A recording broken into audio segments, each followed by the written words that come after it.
बिस्मिल्लाहिर्रहमानिर्रहीम। अस्सलाम वालेकुम। बच्चों, आज हम शुरू करेंगे 7th चैप्टर ऑसिलेशंस। बच्चों, सबसे पहले तो हम लोग चैप्टर की हेडिंग की डेफिनेशन करते हैं ऑसिलेशंस की, चूँकि ऑसिलेशंस और वाइब्रेशंस भी इनको कहते हैं। ये हमारी चैप्टर की हेडिंग है। इस वर्ड का इस्तेमाल इस चैप्टर के अंदर बार बार होना है, तो सबसे पहले ऑसिलेशंस को समझ लें। जैसे मैंने कहा कि ऑसिलेशन को वाइब्रेशन भी कहते हैं, और इसको डिफाइन यूं किया जाता है कि one complete round trip of a body in motion. जो कोई बॉडी मोशन में होती है उसका एक कंप्लीट राउंड ट्रिप जो होता है उसको ऑसिलेशन या वाइब्रेशन कहते हैं। One complete round trip of a body in motion, कि जो कोई बॉडी मोशन में होगी उसका एक कंप्लीट राउंड ट्रिप जो होगा उसको हम ऑसिलेशन या वाइब्रेशन कहेंगे। एक एग्जांपल से बात समझ लें। जिस तरह से हमारे पास एक सिंपल पेंडुलम है, उसको मीन पोजीशन से डिस्प्लेस करके रिलीज कर दें, ये मीन पोजीशन के गिर्द एक कंप्लीट राउंड ट्रिप करेगा, यानी यहां से अगर चलता है दूसरी तरफ जाके दोबारा यहीं वापस आ जाता है, तो ये तो इसका मीन पोजीशन के गिर्द एक कंप्लीट राउंड ट्रिप है ना, इसी को हम ऑसिलेशन या वाइब्रेशन कहते हैं। बच्चों, चैप्टर की हेडिंग की डेफिनेशन करने के बाद अब इंट्रोडक्शन की तरफ बढ़ते हैं। इंट्रोडक्शन में लिखा गया है कि many a time we come across this type of motion, के बहुत दफा हमें इस किस्म की मोशन का सामना होता है कि when a body move to and fro about the mean position, के जब कोई बॉडी मीन पोजीशन के आगे पीछे मूव करती है। This type of motion is called oscillatory और वाइब्रेटरी मोशन, कि जब कोई भी बॉडी अपनी मीन पोजीशन के आगे पीछे मूव करेगी तो इसको हम ऑसिलेटरी या वाइब्रेटरी मोशन कहेंगे। जिस तरह अभी सिंपल पेंडुलम की आपको एग्जांपल दी, वो मीन पोजीशन के आगे पीछे मूव कर रहा होता है, टू एंड फ्रो यानी आगे पीछे मूव कर रहा है, तो इसको ऑसिलेटरी या वाइब्रेटरी मोशन कहा जाता है। लेकिन साथ ये भी बताया गया कि ऑसिलेटरी और vibratory motion is also called periodic, कि ऑसिलेटरी या वाइब्रेटरी मोशन पीरियोडिक भी होती है when it repeat itself in equal interval time, जब ये अपने आप को इक्वल इंटरवल ऑफ टाइम में रिपीट करे। इसको एग्जांपल से मैं मजीद एक्सप्लेन कर देता हूँ। जिस तरह देखें ना कि अगर सिंपल पेंडुलम एक वाइब्रेशन जो है वो 1 सेकंड में करे, अगली वाइब्रेशन भी 1 सेकंड में करे, फिर वाइब्रेशन जो नेक्स्ट आ रही है वो भी 1 सेकंड यानी 1 सेकंड में हो रही है, तो ये ऑसिलेटरी और वाइब्रेटरी मोशन तो होती है, लेकिन इसको फिर पीरियोडिक भी कहते हैं। लेकिन बच्चों, अगर इस तरह से हो कि एक वाइब्रेशन 1 सेकंड में हो, नेक्स्ट 1.5 सेकंड में, फिर उससे नेक्स्ट वाइब्रेशन 2 सेकंड में हो, तो ये जो मोशन होती है ना, फिर इसको आप ऑसिलेटरी और वाइब्रेटरी मोशन तो कह सकते हैं, लेकिन पीरियोडिक नहीं कहेंगे। टिपिकल एग्जांपल जो है ऑसिलेटरी और वाइब्रेटरी मोशन की, आम सी मिसालें जो हमारी रोजमर्रा जिंदगी में हमें मिल जाती हैं ऑसिलेटरी और वाइब्रेटरी मोशन की। फर्स्ट एग्जांपल है, जिस तरह से एक मास है उसको स्प्रिंग के साथ सस्पेंड किया हुआ है, इसको पुल डाउन करें और रिलीज कर दें, तो ये अपनी जगह पर ऑसिलेटरी या वाइब्रेटरी मोशन करने लगेगी। इस तरह सिंपल पेंडुलम की पहले से मैं आपको एग्जांपल दे रहा हूं कि सिंपल पेंडुलम है उसको उसकी मीन पोजीशन से डिस्प्लेस करके रिलीज कर दें, तो ये भी ऑसिलेटरी या वाइब्रेटरी मोशन करेगा। इस तरह एक थर्ड एग्जांपल आपके टेक्स्ट में जो दी गई है वो ये है कि स्टील रूलर है उसको बेंच के अंदर क्लैंप कर लें, जकड़ लें, और उसके भी अपर साइड को एक तरफ डिस्प्लेस करके रिलीज कर दें, तो ये भी अपनी जगह पर ऑसिलेटरी या वाइब्रेटरी मोशन करेगा। एंड फोर्थ एग्जांपल है बच्चों, एक कर्व डिश है हमारे पास, उसमें एक स्टील बॉल को प्लेस किया हुआ है, स्टील बॉल को उसकी मीन पोजीशन से डिस्प्लेस करके छोड़ दें, तो ये भी अपनी जगह पर ऑसिलेटरी या वाइब्रेटरी मोशन करेगा। इस तरह से हम लोगों ने ऑसिलेटरी और vibratory motion and periodic motion की डेफिनेशन भी कर दी और उनकी कुछ एग्जांपल्स भी दे दी हैं। बच्चों, इन तमाम एग्जांपल से हमें ये बात पता चलती है कि दस टू गेट ऑसिलेशन के किसी भी केस में अगर ऑसिलेशन हासिल करनी है ना, body is displaced from its mean position, body को उसकी मीन पोजीशन से डिस्प्लेस करना पड़ता है एंड रिलीज और रिलीज करते हैं। Then it move under the action of restoring force, तो फिर ये रिस्टोरिंग फोर्स के जरिए असर मूव करते हैं। यानी जितनी भी एग्जांपल मैंने आपको अभी पिछली स्लाइड में दी हैं उनसे यही पता चलता है कि दस टू गेट ऑसिलेशन, कि अगर आपने ऑसिलेशन हासिल करनी है, body is displaced from its mean position, body को उसकी मीन पोजीशन से डिस्प्लेस करें और रिलीज कर दें।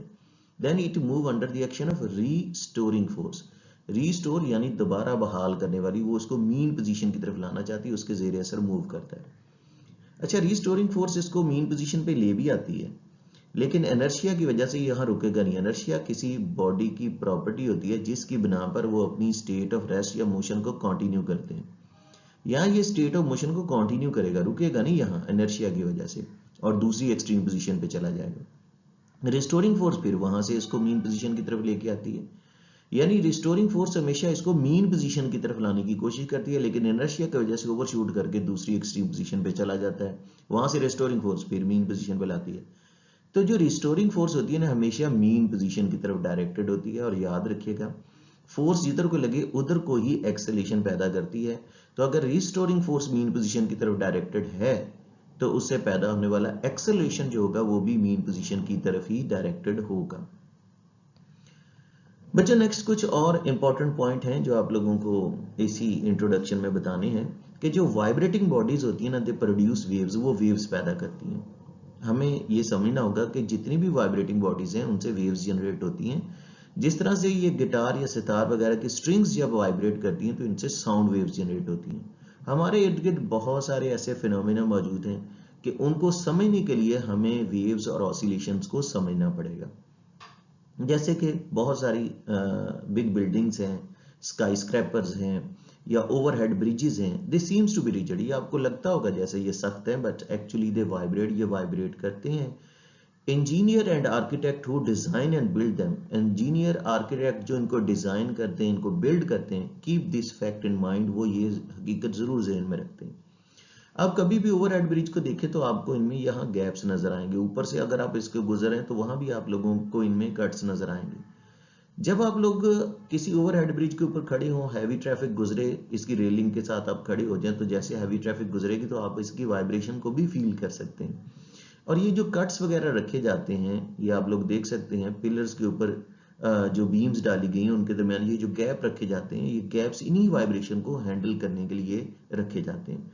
तो मतलब ये हुआ कि ये हमारे इर्द गिर्द जितने भी स्काई स्क्रैपर्स हैं, ओवरहेड ब्रिजेस हैं, बिल्डिंग्स हैं, ये आपको लगता है कि ये जो है वो रिजिड है, बट एक्चुअली इन तमाम में ऑसिलेशंस मौजूद हैं।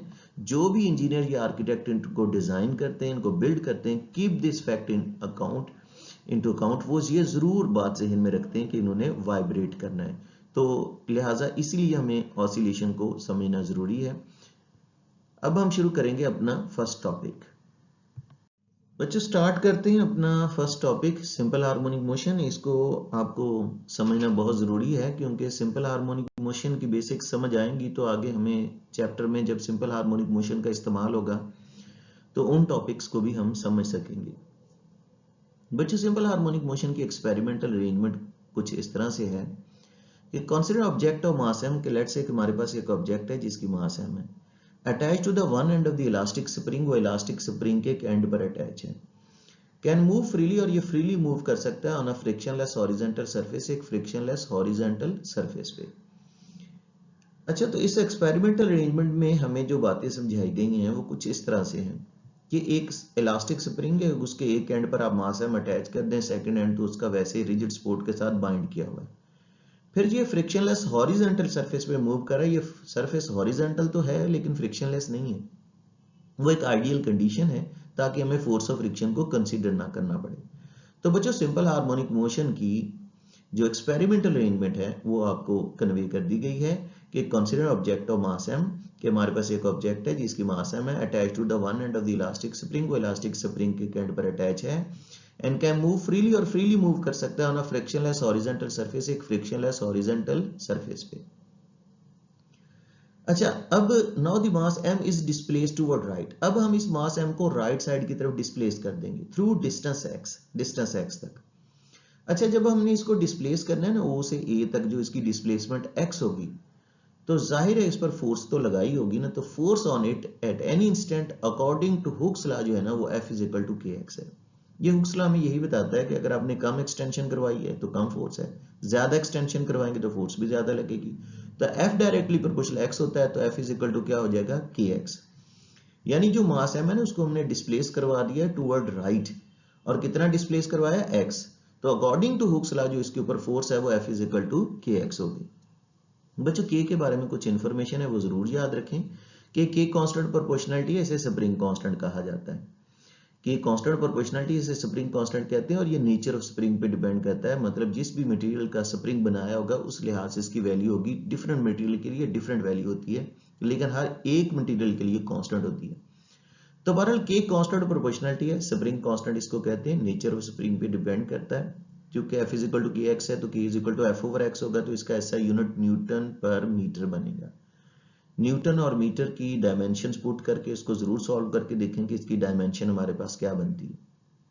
बहरहाल हम लोग ऑब्जेक्ट को O से A पर ले गए हैं। Now due to elasticity spring opposes this applied force.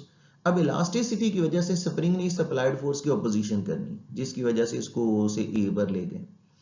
Elasticity की वजह से अपोज करेगा। Now the force which bring the mass back to its mean position, अब वो फोर्स जो दोबारा इसको इसकी मीन पोजीशन पे लेके आएगी, जैसे कि पहले भी इंट्रोडक्शन में उसका जिक्र हो चुका है, वो होगी रिस्टोरिंग फोर्स।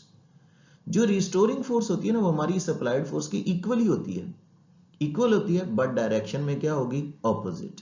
डायरेक्शन में ऑपोजिट होती है क्योंकि उतनी ही जितनी हमारी अप्लाइड फोर्स होगी उतनी रिस्टोरिंग फोर्स होगी, डायरेक्शन में ऑपोजिट होगी but with N elastic limit. लेकिन ये काम भी इलास्टिक लिमिट के अंदर ही होगा, यानी ऐसा तो नहीं हो सकता कि हम इलास्टिक लिमिट क्रॉस कर जाएं और ये जो स्प्रिंग है दोबारा जो है अपनी जो ओरिजिनल शेप है उसको रिस्टोर ना कर सके, तो देन ये लॉस होल्ड नहीं करेंगे।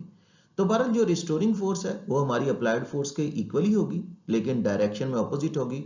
और रिस्टोरिंग फोर्स जैसे देख सकते हैं आप फार्मूले में, इक्वेशन 1 में मैंने लिखी हुई है, वो F is equal to F R is equal to k x है, लेकिन माइनस के एक्स इसलिए किया क्योंकि ये हमारी अप्लाइड फोर्स के ऑपोजिट है। अब जो रिस्टोरिंग फोर्स है ना बच्चों, ये भी हुक्स लॉ फॉलो कर रही है, क्योंकि रिस्टोरिंग फोर्स भी डिस्प्लेसमेंट के तो डायरेक्टली प्रोपोर्शनल है, क्योंकि अगर के कांस्टेंट है, मैं कांस्टेंट खत्म करूं तो इक्वलिटी खत्म हो जाएगी। रिस्टोरिंग फोर्स भी डायरेक्टली प्रोपोर्शनल होगी डिस्प्लेसमेंट के, डिस्प्लेसमेंट के डायरेक्टली प्रोपोर्शनल होगी, लेकिन डायरेक्शन में उसकी ऑपोजिट होगी, क्योंकि हमने डिस्प्लेसमेंट करवाई है O से A की तरफ और रिस्टोरिंग फोर्स है A से O की तरफ। डिस्प्लेसमेंट करवाई है O से A की तरफ और रिस्टोरिंग फोर्स है O से A की तरफ। तो रिस्टोरिंग फोर्स डिस्प्लेसमेंट के है तो डायरेक्ट प्रोपोर्शन, क्योंकि ज्यादा डिस्प्लेस करवाओगे ज्यादा रिस्टोरिंग फोर्स आएगी, कम डिस्प्लेस करवाओगे कम रिस्टोरिंग फोर्स आएगी। लेकिन रिस्टोरिंग फोर्स जो है ना वो डिस्प्लेसमेंट की डायरेक्ट प्रोपोर्शन होगी लेकिन डायरेक्शन में उसके ऑपोजिट होगी, क्योंकि ये मीन पोजीशन की तरफ डायरेक्टेड होती है। तो ये हुक्स लॉ फॉलो कर रही है, क्योंकि रिस्टोरिंग फोर्स का डायरेक्टली प्रोपोर्शनल डिस्प्लेसमेंट के होना ये हुक्स लॉ है। तो मीन ये सारा सिस्टम हुक्स लॉ फॉलो कर रहा है। बहरहाल रिस्टोरिंग फोर्स जो है ना F R is equal to minus के एक्स, ये O से A पर ले आएगी। और ऑलरेडी बताया जा चुका है आप लोगों को कि ये इनर्शिया की वजह से यहाँ रुकते नहीं होते, बल्कि दूसरी एक्सट्रीम पोजीशन A पर चला जाएगा और इस तरह ये इन दोनों के दरमियान, दोनों एक्सट्रीम पोजीशन के दरमियान वाइब्रेट करता रहेगा। बच्चों अपने टेक्स्ट में देखिए, अब इस पेज के एंड पे आप लोगों को ये डेफिनेशन मिलेगी कि such a oscillatory motion taking place under the action of restoring force. ऐसी ही ऑसिलेटरी मोशन जो इस रिस्टोरिंग फोर्स के जरिए असर हो रही है ना, इसको हम सिंपल हार्मोनिक मोशन कहते हैं। Such oscillatory motion taking place under the action of restoring force, क्योंकि रिस्टोरिंग फोर्स मीन पोजीशन पे लाती है, इनर्शिया की वजह से दूसरी एक्सट्रीम पोजीशन पे चला जाता है, रिस्टोरिंग फोर्स फिर वहां से फिर मीन पोजीशन की तरफ लाती है। तो such oscillatory motion taking place under the action of restoring force, उसको हम उस ऑसिलेटरी मोशन को हम सिंपल हार्मोनिक मोशन कहते हैं। बच्चों अब रिस्टोरिंग फोर्स ज़ाहिर है एक्सेलेरेशन तो पैदा कर रही है इस मास m के अंदर, और वो न्यूटन साइकिल लॉ ऑफ मोशन से मालूम कर सकते हैं F is equal to m में। इक्वेशन 1 और 2 को इक्वेट करें, यानी F R is equal to minus के x, F is equal to M A को माइनस के एक्स के इक्वल कर दें, क्योंकि ये रिस्टोरिंग फोर्स है, उससे पैदा होने वाला एक्सेलेरेशन है। तो एम ए को माइनस के एक्स के इक्वल रखें, ए इज इक्वल टू माइनस के ओवर एम, एक्स हो जाएगा के और एम तो कांस्टेंट है, कांस्टेंट है तो इक्वलिटी कांस्टेंट खत्म करोगे इक्वलिटी खत्म हो जाएगी, ये डायरेक्टली प्रोपोर्शनल माइनस एक्स हो जाएगा। बच्चों ये बड़ा इंपॉर्टेंट रिलेशन है, इसका इस चैप्टर में इस्तेमाल रहेगा। जिस मोशन को आपको सिंपल हार्मोनिक मोशन प्रूव करना होगा ना, उसके लिए ये मैथमेटिकल रिलेशन बनाना होगा। अगर हमने उसके लिए मैथमेटिकल रिलेशन बना लिया तो वो मोशन सिंपल हार्मोनिक मोशन होगी। और ये रिलेशन क्या बता रहा है हमें कि acceleration of a body executing simple harmonic motion, कि एक्सेलेरेशन किसी बॉडी का जो सिंपल हार्मोनिक मोशन कर रही हो डायरेक्टली प्रोपोर्शनल टू डिस्प्लेसमेंट, वो डिस्प्लेसमेंट के डायरेक्टली प्रोपोर्शनल होता है but always directed toward mean position. Acceleration of a body execute मतलब परफॉर्म करना, कि एक्सेलेरेशन किसी बॉडी का जो सिंपल हार्मोनिक मोशन परफॉर्म कर रही हो वो एक्सेलेरेशन उसका डायरेक्टली प्रोपोर्शनल होगा डिस्प्लेसमेंट के। जितना ज्यादा डिस्प्लेस करोगे उतना ज्यादा एक्सेलरेट करेगी, कम डिस्प्लेस करोगे कम एक्सेलरेट करेगी, यानी मीन पोजीशन से ज्यादा डिस्प्लेस ज्यादा एक्सेलेरेशन, मीन पोजीशन से कम डिस्प्लेसमेंट कम एक्सेलेरेशन, लेकिन वो एक्सेलेरेशन हमेशा मीन पोजीशन की तरफ डायरेक्टेड होगा। बच्चों ये थी कुछ डेफिनेशन, कुछ बेसिक्स जो आप लोगों को 7th चैप्टर में रिक्वायर्ड है। अगर 7th चैप्टर को बेहतर तौर पे समझना है, इनमें कोई कंफ्यूजन हो तो मजीद डिस्कस कीजिएगा। अल्लाह आपका हामी नासिर हो। अल्लाह हाफिज़।